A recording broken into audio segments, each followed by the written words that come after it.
Publica la web del Banco Central de Venezuela.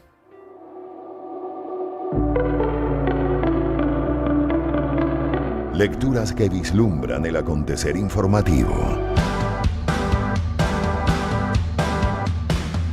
Con Román Losinski.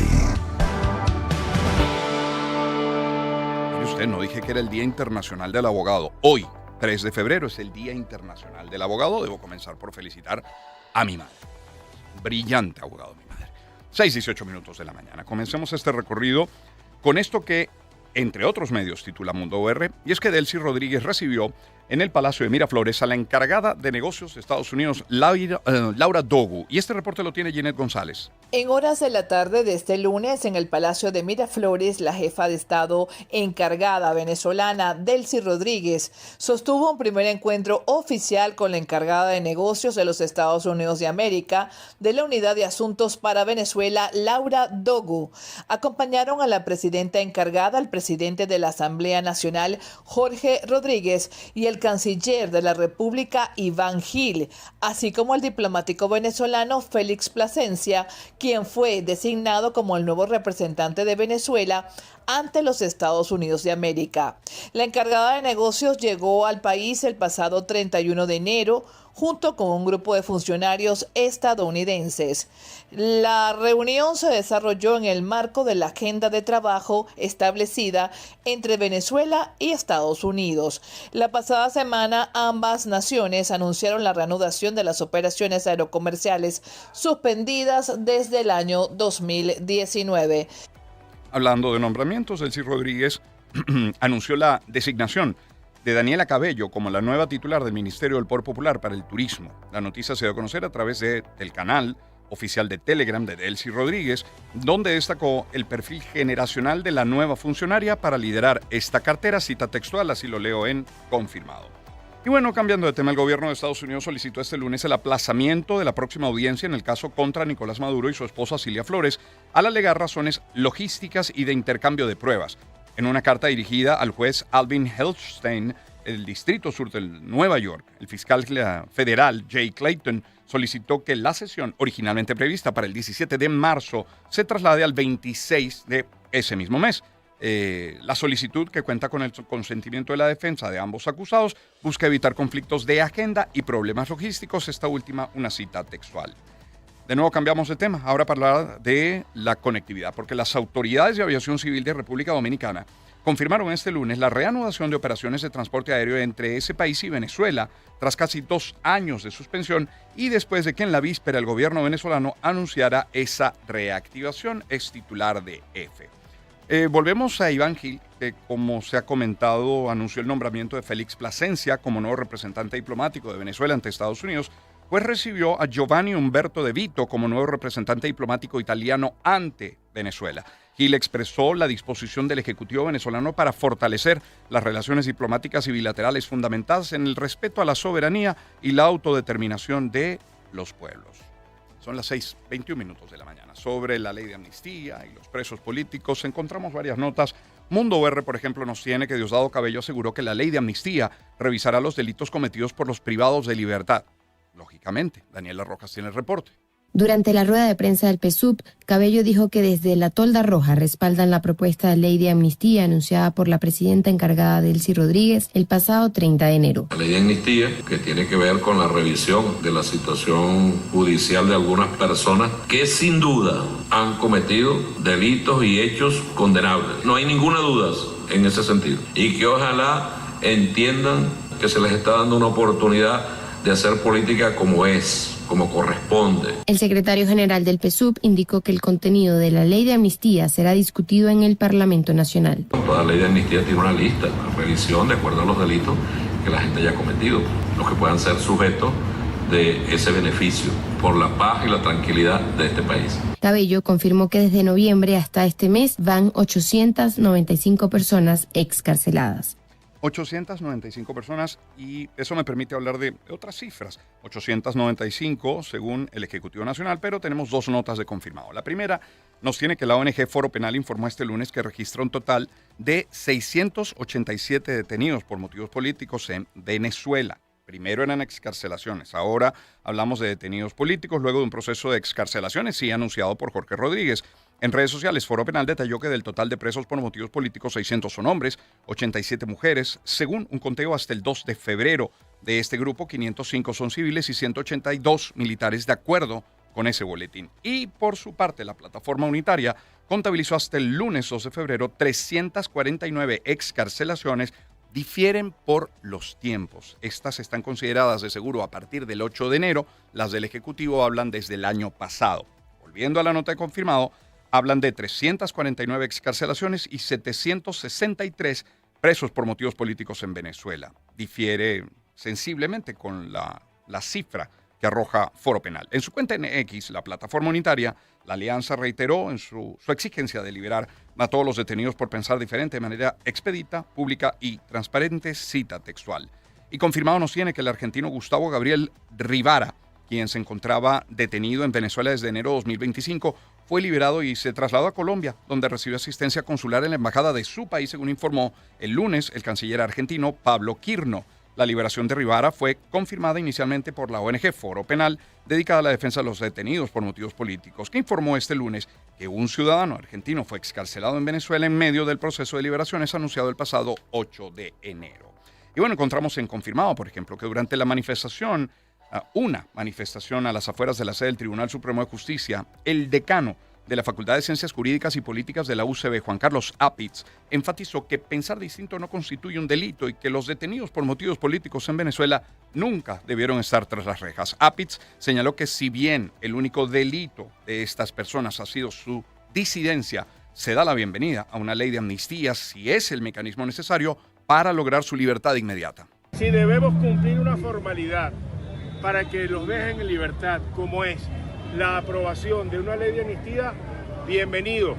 Bienvenida a la ley de amnistía.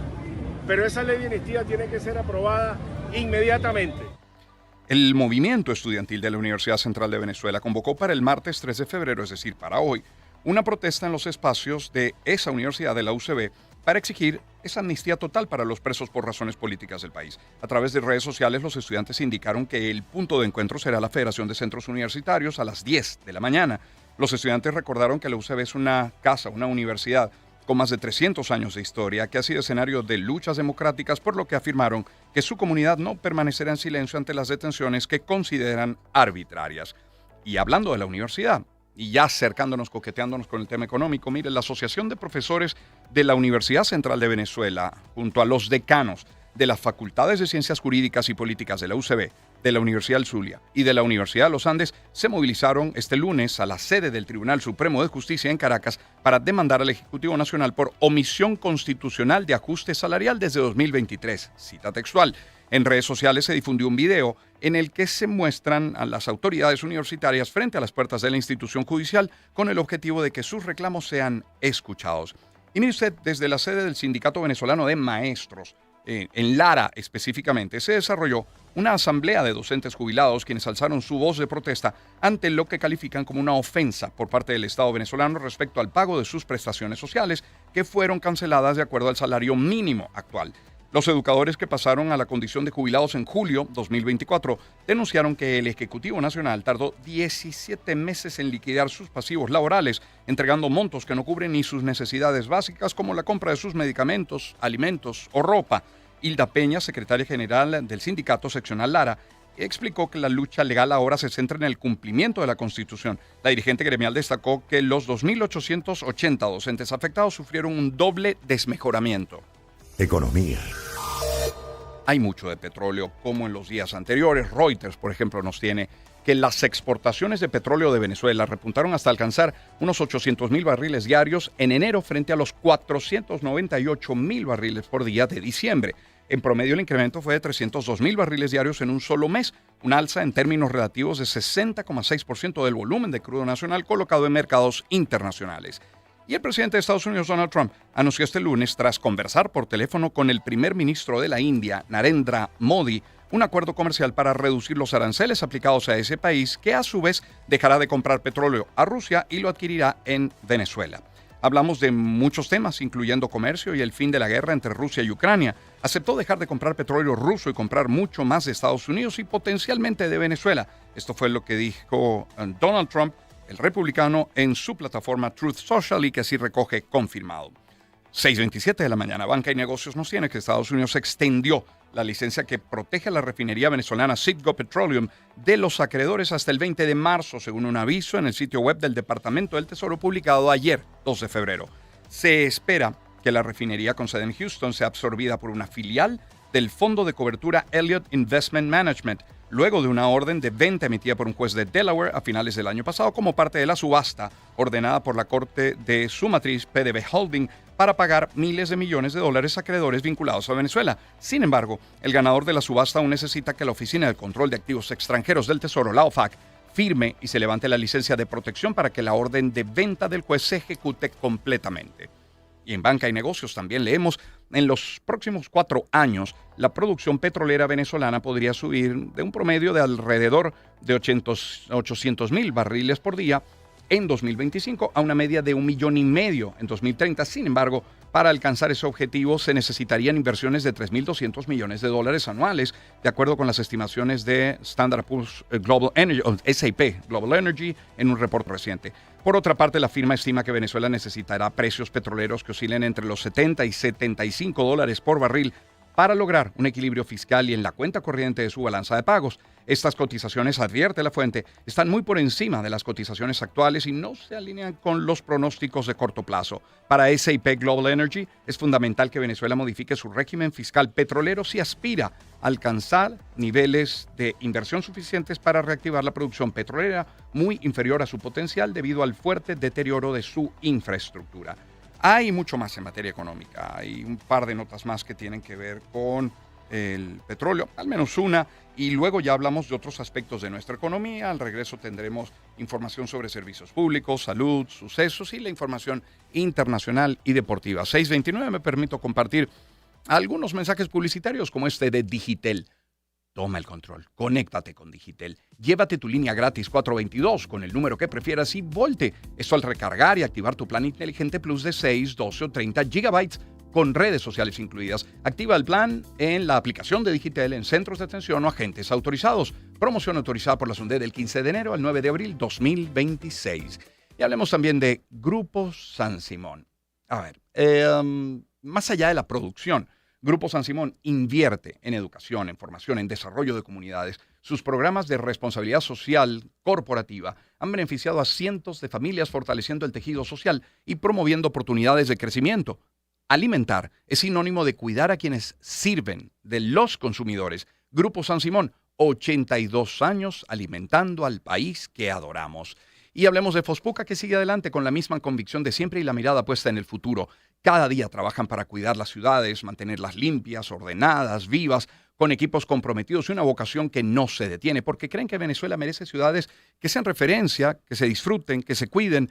Siguen elevando el estándar, poniendo la vara en alto y haciendo bien lo que saben hacer bien. Fospuca, comprometidos con las ciudades que Venezuela merece. Quise decir Fospuca claramente. 6:31 de la mañana. Vamos a colocar algo de buena música. No sé, me provoca ya esta hora. Dire Straits, querido Nelson. Vamos con Walk of Life sonando en la señal de éxitos. Encuentro de generaciones. Éxitos. Caracas, Valencia, Maracay, Puerto La Cruz, Puerto Ordaz, Barquisimeto, El Vigía, Mérida, Táchira, Margarita, Maracaibo, Maturín. Guarenas, Guatire. Éxitos. Sonidos en primera fila.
Juan Losinski.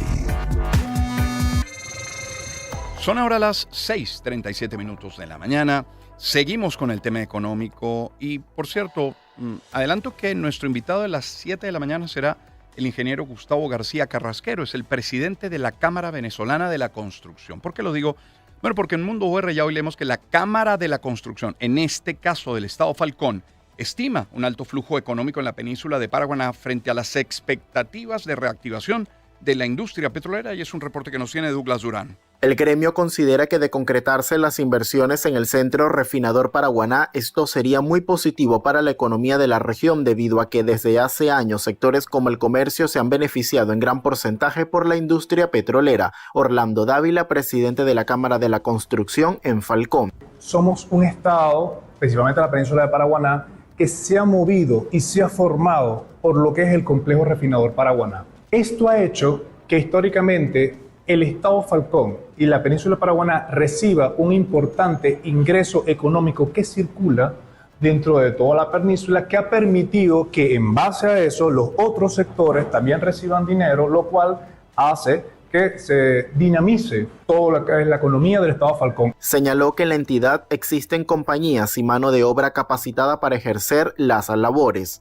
Tenemos empresas capacitadas para poder hacer todos los proyectos. Entendamos que cada una de las empresas que trabajan en la refinería por lo menos lleva de 50 a 250 personas que trabajan dentro de ella. Cuando usted multiplica esto a una cantidad de por lo menos 100 personas, 50 empresas, 100 empresas, cada trabajador de cada una de estas empresas lleva dinero a su casa. El sector aspira que el resultado de estas inversiones se puedan empezar a materializarse para el segundo semestre de este año 2026. Hablando de regiones, en Bolívar, el Colegio de Economistas propone inversión de capital nacional e internacional en el sector industrial de Guayana para reactivar la economía regional. Escuchemos a Carlos Uniaga.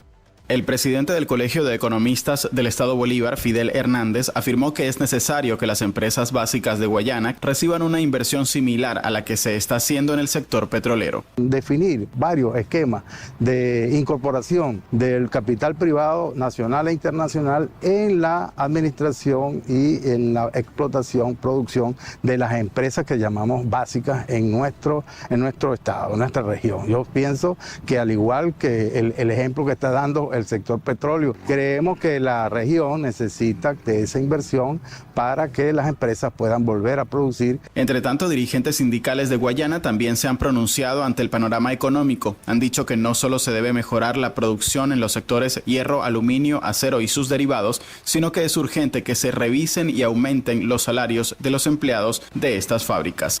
Y el Ministerio de Pesca anuncia nueva política de pesca industrial para garantizar su reactivación. Es un reporte de Ariana Ágreda. El proyecto está conformado por 4 ejes de acción que aborda la asignación del combustible para 245 embarcaciones operativas a nivel nacional, el bienestar laboral, el crecimiento económico y la formación profesional. Juan Carlos Loyo, ministro de Pesca y Acuicultura.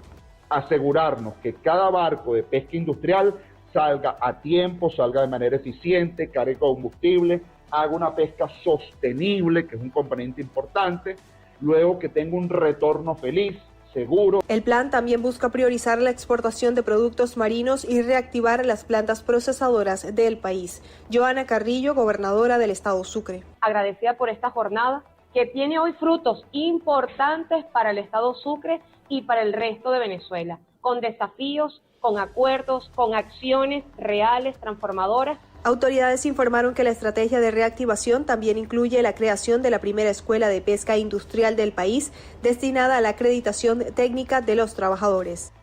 Y del mar al campo, productores de todo el país se reunirán en Barquisimeto, en Lara, para participar en el tercer Congreso del Arroz y del Maíz 2026. Vamos a escuchar a Ramón Vélez. Se trata de una actividad en la que los participantes podrán conocer los nuevos procesos de siembra en el campo para así poder tener resultados positivos en sus cosechas con los conocimientos adquiridos. Andrés Ortiz y Carlos Hernández, organizadores del evento 10 y 30 de la mañana. Cada uno de nuestros productores que asisten, vienen, se entrenan, se capacitan, comienzan a ver cambios en el sistema productivo de sus unidades. Eso es lo más tangible que podemos mostrar hoy por hoy. Es el principal evento agrícola que congrega tanto productores, alrededor de 600 productores, como empresas de maquinaria, empresas de insumos, y que con esto buscamos fortalecer la soberanía agroalimentaria de Venezuela. El evento dedicado a los trabajadores del campo se llevará a cabo los días 26, 27 y 28 de marzo y estará certificado por la Universidad Centro Occidental Lisandro Alvarado y el Decanato de Agronomía de la UCB. Servicios públicos. En Confirmado leemos: la situación del gremio transporte en Venezuela es insostenible, ya que el último ajuste de la tarifa resulta insuficiente para cubrir gastos operativos. Eso lo alertó el presidente de la Central Única de Autos Libres y Propuestos, José Luis Montoya, al tiempo que planteó diversas propuestas para aliviar la crisis, entre las que destacó anclaje del pasaje a 50 centavos de dólar y una revisión profunda de la política de subsidios para garantizar la supervivencia del servicio público. Enfatizó que la propuesta gremial contempla que el Estado sustituya el actual modelo de subsidio indirecto por la creación de un bono de transporte de entre 30 y 40 dólares destinado a estudiantes y adultos mayores, permitiendo que estos sectores paguen la tarifa completa. Salud. En el Nacional leemos que sociedades médicas de Estados Unidos difundieron una alerta tras el reporte de casos graves e inesperados, incluido daño neurológico serio y fallecimientos en pacientes, adultos y pediátricos sanos de ascendencia venezolana que fueron sometidos a anestesias consideradas como rutinarias. La Sociedad de Anestesia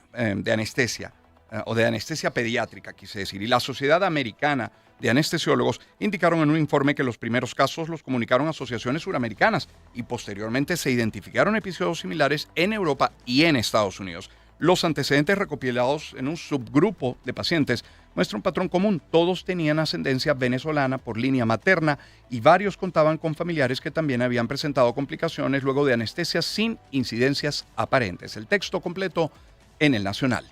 Sucesos. En Mundo BR leemos que en el estado Táchira, Poli Táchira detuvo al presunto responsable del femicidio de la ingeniero Laura Acevedo. El sujeto ya se encuentra a la orden del Ministerio Público y tenemos un reporte desde allí con Yoiri Sosa. La mañana del jueves 29 de enero, fallada sin vida dentro de su residencia en la localidad de Colón, en el municipio de Ayacucho del estado Táchira, la joven Laura Acevedo, madre de 2 hijos, ingeniero, quien trabajaba en el Hospital de San Juan de Colón y se encontraba haciendo mejoramiento profesional en el área de servicios de la salud en la Corporación de Salud del estado Táchira. Las investigaciones apuntaban a una escena de celos protagonizada por su expareja sentimental, quien la atacaría en su residencia y luego huiría del lugar. Según información recientemente suministrada por Poli Táchira, en horas de la noche de este domingo 1 de febrero, el presunto perpetrador del hecho fue encontrado departiendo en las calles de San Cristóbal, en el sector conocido como Puente Real, en la zona baja de la capital tachirense. El hallazgo del sujeto se dio mientras efectivos de seguridad realizaban un operativo en las licorerías de la ciudad y, como lo indicaron, además estaban en búsqueda permanente del mismo. La comisión notó que se trataba de la persona buscada y al solicitarle los documentos indicó que no los llevaba consigo y los suministró de forma oral. Tras ser consultado a través del Psicopol, se confirmó que se trataba del sujeto buscado por el presunto delito de feminicidio. Ya se encuentra a la orden del Ministerio Público, donde se llevará a cabo el proceso penal correspondiente. Mire, ya casi cerrando, 2 notas más. La primera la tiene Mundo BR y es que en el estado portuguesa feligreses celebran el aniversario número 372 del traslado de la reliquia de Nuestra Señora de Coromoto hasta la Basílica Catedral de Guanare. Escuchemos a Manuel Alvarado. Como inicio del año de festividades en honor a la patrona nacional, este aniversario recuerda la tradición iniciada en 1654, cuando la sagrada imagen fue llevada desde la población de Tucupido hasta la ciudad de Guanare. Hoy es celebrada con una caravana y procesión que se extiende hasta horas de la noche con la Santa Eucaristía y un homenaje musical a Yender Hernández, rector de la Basílica Menor a la Coromoto, lunes 12 del mediodía. Salimos en la caravana para la iglesia de la Coronación y después del campo de la Coronación nos vamos en procesión solemnemente hasta la iglesia catedral, donde se celebrará la misa y luego la entrada de la imagen sagrada de la Virgen al templo mayor, a la iglesia catedral de Guanare. Pues bienvenidos todos, ánimo. Es de resaltar que esta es una de las 3 fiestas marianas que se celebran en homenaje a la Coromoto, aunado a las del 8 de septiembre, día de su aparición, y el 11 de septiembre con motivo de su coronación canónica como patrona de Venezuela. Saben que ayer fue el Día de la Candelaria, que había una serie de misas a lo largo del día, la de las 6 de la tarde a cargo de Monseñor Baltasar Porras, luego de ello procesión, pero Desde la iglesia Nuestra Señora de la Candelaria, el cardenal resaltó la importancia de la ley de amnistía general anunciada el pasado 30 de enero por Delcy Rodríguez al considerar que esta iniciativa puede contribuir a la reconciliación y a la reconstrucción social del país. Durante las declaraciones, Porras hizo énfasis en la necesidad de respetar la dignidad humana, especialmente en aquellos casos en los que personas han sido privadas de libertad por razones que calificó como, cito, muy discutibles. Señaló la carga emocional que representa para las familias el reencuentro con sus seres queridos tras meses o incluso años de separación y dijo, el ver a los familiares abrazando a quienes no habían visto durante tanto tiempo genera lágrimas y emoción. Palabras del cardenal, de Monseñor Baltasar Porras Cardoso. Planeta de Naciones Internacionales. Comenzamos en Centroamérica, pero un comentario antes. Le veía en una de las pantallas, me parece, no sé si CNN o Venevisión, que ya sube a 53 el saldo, el número de personas fallecidas por un deslave en Java, disculpen ustedes, en Indonesia.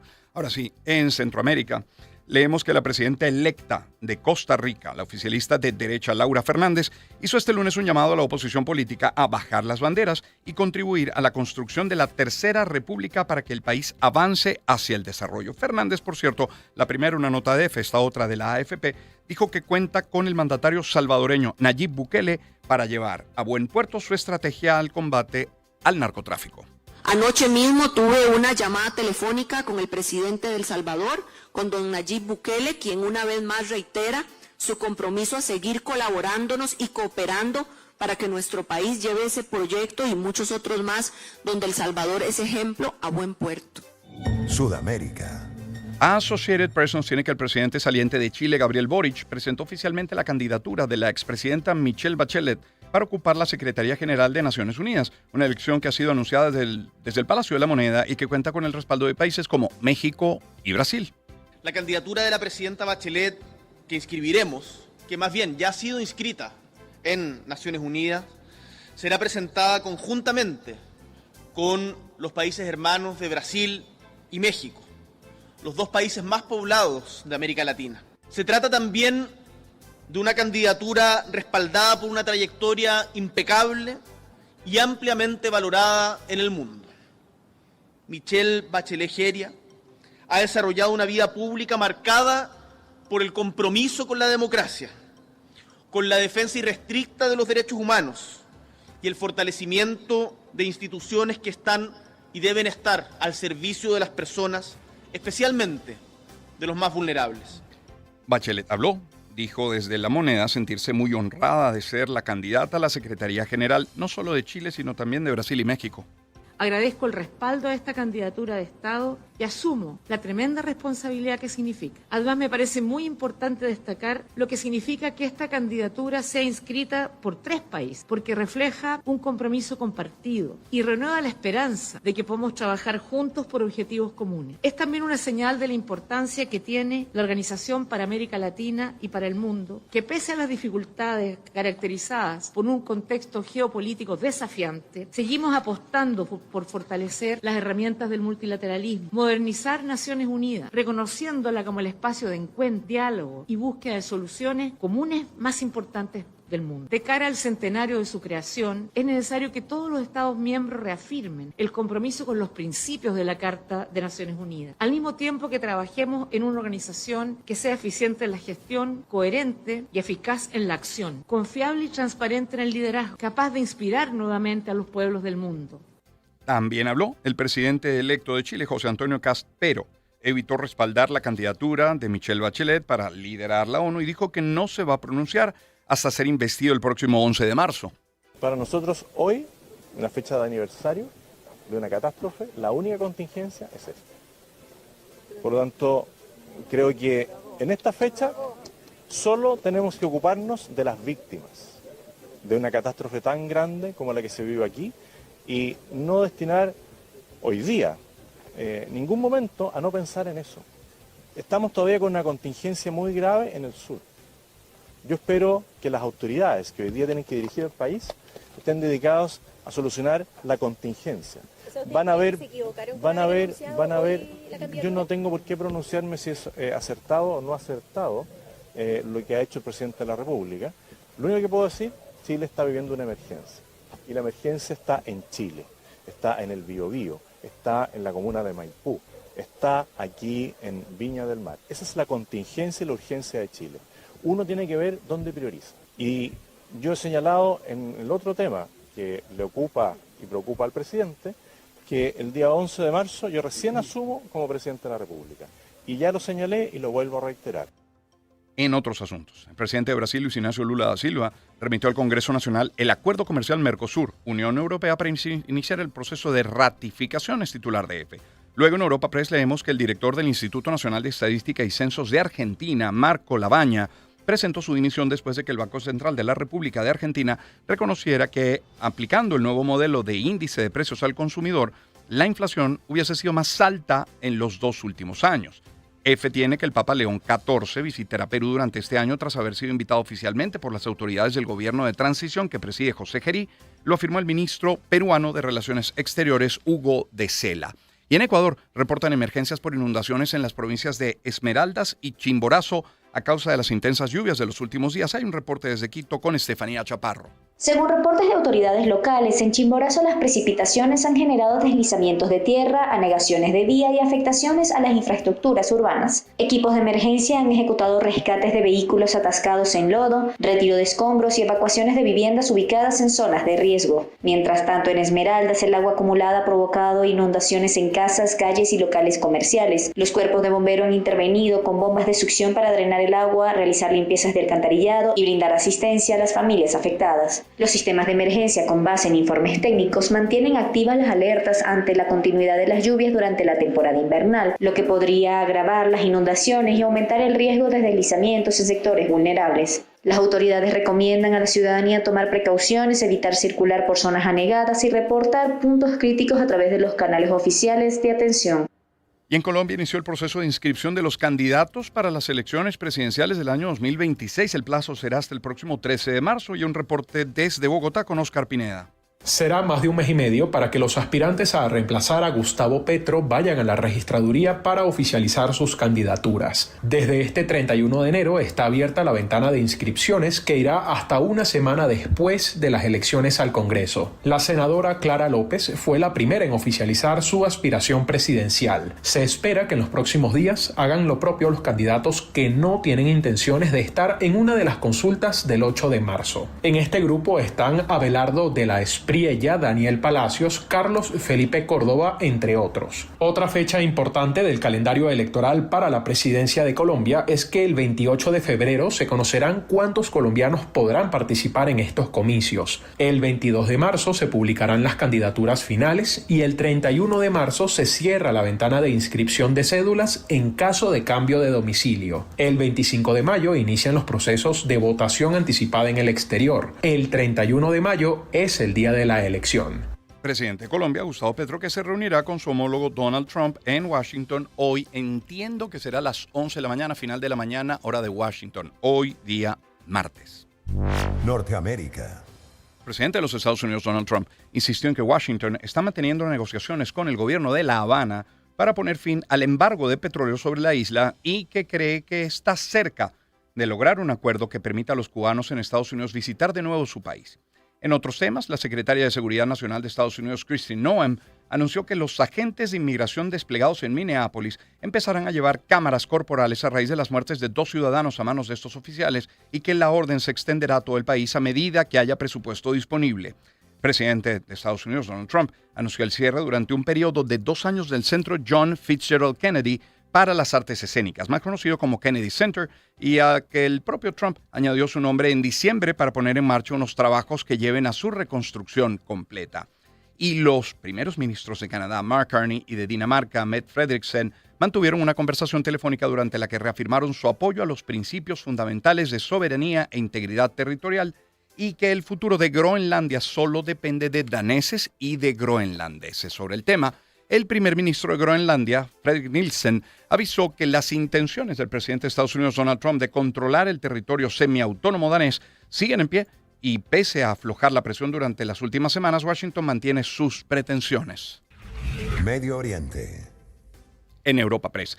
Leemos que el presidente de la Autoridad Palestina, Mahmoud Abbas, aprobó un decreto fijando el 1 de noviembre como fecha para las elecciones al Consejo Nacional Palestino, después de firmar hace poco más de una semana otro decreto enmendando la ley para las elecciones locales. Cambio que podría apartar al movimiento de resistencia islámica Hamas de estos comicios previstos para el 25 de abril. Por cierto, que Hamas aseguró haber completado los procedimientos para el traspaso de competencias al equipo de tecnócratas que asumirá la gestión de la Franja de Gaza. Y de allí al Líbano, el ejército de Israel bombardeó Khan Minit y Ain Kana, ambas en el sur del Líbano, tras ordenar la evacuación de perímetros en ambas localidades, alegando que en ellos había edificios utilizados por el grupo chií Hezbollah. Y aviones israelíes arrojaron una sustancia química desconocida en varias zonas del sur del Líbano, lo informaron diversas fuentes, después de que la semana pasada se registraran incidentes similares en la región meridional de la vecina Siria. Y vamos a AFP, allí leemos que el presidente iraní Masoud Pezeshkian pidió la apertura de negociaciones con Estados Unidos sobre el programa nuclear de la República Islámica, después de que el presidente Trump se mostrara optimista sobre un acuerdo para evitar una intervención militar. Según informó el portavoz de la Cancillería iraní, Esmail Bakai, de esta forma se espera que Estados Unidos e Irán se reúnan el viernes en Estambul para reactivar conversaciones nucleares. En esta etapa se han debatido varios puntos y estamos examinando y ultimando los detalles de cada paso del proceso diplomático que esperamos concluir en los próximos días. Esto se refiere al método y al marco de trabajo. Europa. Pues la Unión Europea reprobó la decisión del Parlamento de Irán de designar como organizaciones terroristas a los ejércitos de los Estados miembros de la Unión en respuesta a la decisión de los 27 adoptada la semana pasada de incluir a la Guardia Revolucionaria Islámica en la lista de organizaciones consideradas como terroristas. Y Reino Unido, que asume este mes de febrero la presidencia rotatoria del Consejo de Seguridad de la ONU, centrará sus esfuerzos en Ucrania, Sudán y Gaza, los tres conflictos que considera las mayores amenazas para la paz internacional en la actualidad, así lo recoge EFE, donde también leemos que Marius Borg Høiby, hijo de la princesa Mette-Marit de Noruega, ha sido arrestado la víspera antes de afrontar el martes un juicio por varios casos de violación y agresiones debido a la supuesta comisión de nuevos delitos, según informó la policía de Oslo. Y la presidenta de la Comisión, Ursula von der Leyen, anunció que muy pronto la Unión Europea presentará su 20º paquete de sanciones contra Rusia dentro del marco del 4º aniversario de su invasión a Ucrania. Cuarto ya, con el fin de ejercer más presión sobre Moscú para que se siente de manera genuina a negociar la paz con Kiev. Guerra en Ucrania.